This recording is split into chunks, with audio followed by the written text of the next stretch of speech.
I just got this absolutely enormous Land of Eam box set in the mail, and I'm so in love with everything about it. I've been reading through the books, and I think this might be one of my favorite tabletop role-playing games ever. So let's take a closer look, and I'll tell you why I think the Land of Eam is so rad. The Land of Eam is Ben Costa and James Park's epic RPG that comes with a truly enormous setting called the Mucklands.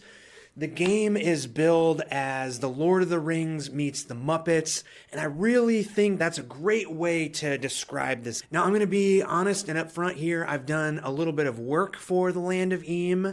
I wrote a couple of adventures that were stretch goals for their crowdfunding campaign. But really, the reason I wanted to do the adventures, write these adventures, and illustrate them was because I am in love with the tone and the theme and the presentation of Land of Eam. Now, I'm also biased because while I love rules light systems with OSR principles, player agency, and all that, I also love some heroic adventuring with weirdo goblins and mushroom people and frog people and slime people. And in this game, you can even play as little turtle guys or skeletons. So my favorite type of game is that heroic adventure mixed with the more grounded OSR rules light style of game.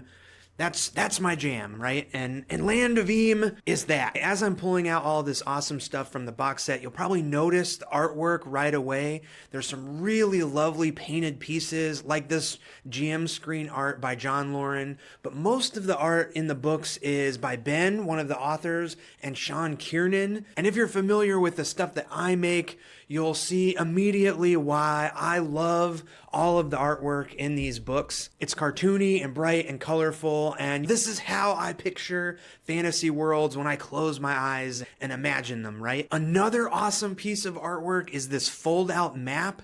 It's a big board game style board with this huge hex map.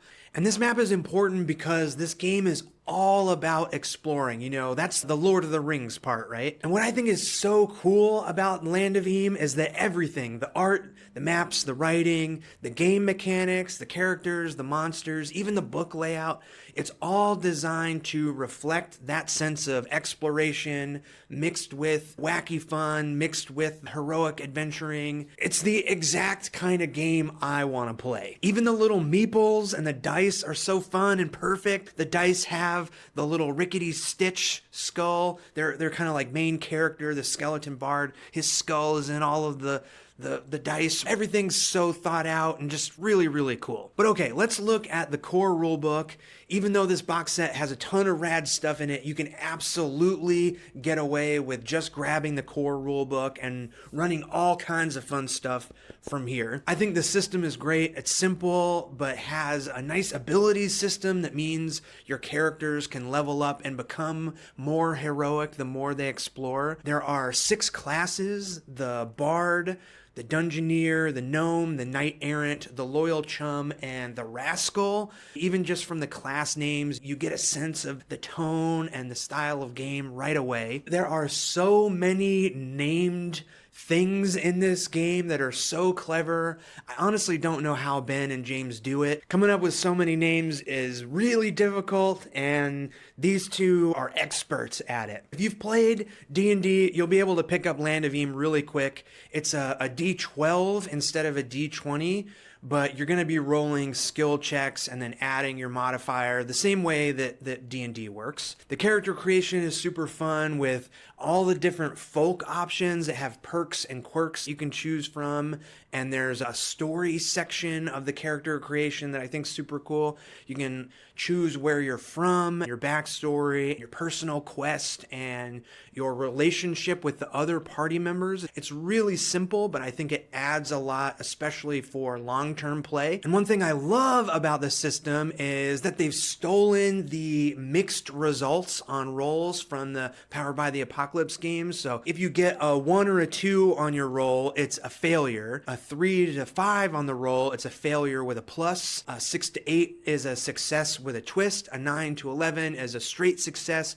and a 12 is a complete success. I personally love this kind of system because I think it's a really simple way for the GM to have a lot of fun running the game and really push the story forward in a creative way it's really just bolstered and made easier by the simple rolling system. And if I'm being honest, there are a decent amount of systems in this game. There's inventory, crafting, travel, camping, and even an interesting procedure for how conflicts work, which I think is really cool. So everything isn't just nonstop fighting. There's also conditions and downtime activities, all kinds of stuff. I tend to prefer really light systems. And while I wouldn't say the Land of Eam is complicated in any way, it does start to push into the more complex heavy brain load with all of these procedures, but it does something that I think is really, really cool and also super special. Let's take a look at the crafting section, for example. Now, crafting is something that I would probably never think to put into a game that I ran. However, I do think it's important to the experience that Land of Eam is trying to create. So look at this page. There's this crafting formula. If players have materials and tools and the time, they can make rolls to craft items that they want. And that's cool. It even does the whole PBTA mixed results spread thing on the rolls. It's not too complicated. But as I'm reading this, thinking in my GM brain, I'm just thinking, man, I gotta come up with all of these components and make lists of what the players will need to craft this thing or that thing, where they're gonna find these components. I know that my players are gonna have crazy ideas of these things that they wanna craft. And even though the procedure is very simple and definitely manageable, I start getting overwhelmed thinking about all of the work it'll take to make it actually happen in the game. But then I flip just a few pages more, and Ben and James have already figured it out for you. Everything's figured out, ready to go. And this is just another way of showing how fully realized the setting of Land of Eam is, that they just include a ton of D100 tables for beasts, fish, herbs, alchemy, cooking recipes. It's all right here in the book, and it's all so creative and fun and just ready to go. And it's all organized so this crafting procedure fits right into the travel and combat procedures. It's like I keep saying, the game systems, the writing, the book presentation, the setting, it all works together to create this style of game that I just love, and actually has me excited about playing through a crafting mechanic. The rest of the core book has more fun, simple rules, a bunch of enemies, some great GM advice, and then there are a crap ton of huge random tables, NPCs and locations for each area of the map. There's adversaries, puzzles, D200 magic items. It's so many magic items. And then there's another D100 table of relics. There are just so many cool ideas crammed into this book. It's absolute craziness, and I love it. Let's flip through the Bestiary real quick. Volume 1, so you know there's going to be more beast books. The first thing that I think is awesome is check out these stat blocks. Really simple stuff here. You might notice there's dread. Dread is the damage that the enemy does to the player's courage, which is kind of like HP. When you read through the rules, it all makes perfect sense. And again, it supports the theme and the tone of the game perfectly. You know, their own spin on damage and hit points. I just love monster books like this. Each page is a monster with a cool illustration, some lore, their abilities are listed, and how they typically react to adventurers and what they do when they fight. And then there's even those crafting ingredients that are listed too. So when you defeat the monster, you can harvest them for parts and stuff. Kind of gnarly, but again, a fun part of the game. There are lots of punny creatures like the hippopotamus and the humongoose. You know, I love that kind of stuff. Of course, you've got the classics too, like the Kraken and the Lich. There's so much imagination going on, and I think it's really cool because the monsters aren't just random creatures. Everything has a place in the setting and really fits into the vibe and tone of the game. And that just makes for a really unique, fun to read and use monster book. And speaking of the setting, let's crack open the biggest book in the set, the Mucklands sandbox campaign setting.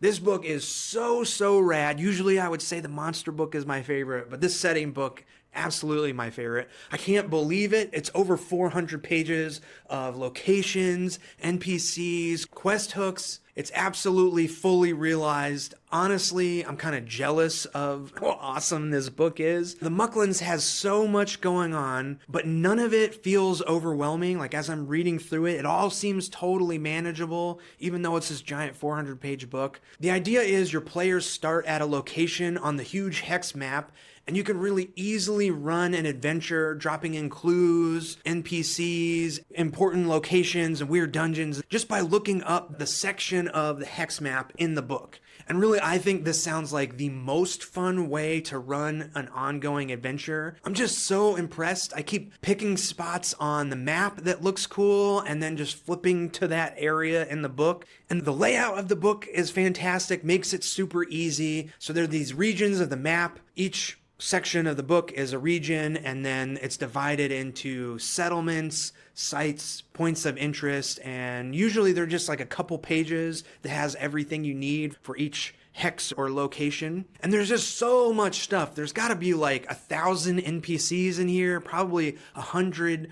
dungeons or like dangerous locations, and the towns. There are so many cool places to hang out and get quests from and do the downtime activities. There's like a riverboat town. There's a seashell town that's being attacked by pirates. There's a town that's underneath a lake of oil that leads to the under Mucklands. Just so many cool ideas. At the end of each chapter, there's even these zone sections that show a collection of hexes, describe what's going on in that immediate area, and has random encounters. As the players are traveling through these different zones, you know exactly what to do, what to throw at them. It's all just so smartly done, and I think this style of play really makes it fun for the game master too. It's really about discovering what happens, not just using the books to follow along or even planning out every detail. You kind of see what happens as the players interact with this crazy Mucklands setting. And the great thing about reading through some of these locations is I'm starting to get hints of bigger things going on in the world. It's not just all these like little contained locations and areas. The Mucklands have all kinds of big overarching plots that will sort of naturally reveal themselves as you play, right? There are these snake people that are looking for 7 ancient relics to resurrect their god and take over the whole area. There are a bunch of these corporations that are fighting over all of the resources, and there are all kinds of like pirates, and the Gloom King, he's like this mysterious undead legend of old that like could be coming back to turn everyone into skeletons and take over. I should also mention the adventures that I wrote. If you want some fun quests that your players can definitely grab as they're exploring the Mucklands, pick up the Mucklands Adventure Collection PDF. There are like 6 adventures in there, each from different areas and different styles. That's another cool thing with the Land of Eam. They have these different themes to the adventures. So there's hijinks, daring do, and doom and gloom. So it's not all wacky cartoon fun. There can be spooky, grim elements and high adventure stuff as well. I wrote a riverboat heist adventure and an underwater pirate kraken adventure for the collection. I think they're both super fun, and the other adventures in the collection are also really awesome. If it's not totally clear by now, I'm just so enamored with the Land of Eam. I'm so impressed with what Ben and James have put together. I think the setting is really cool and really reflects the type of game that I love to play in the best possible way. As someone who has just put together a 200-page setting, I can't even imagine the work and creativity that went into this box set. It's really an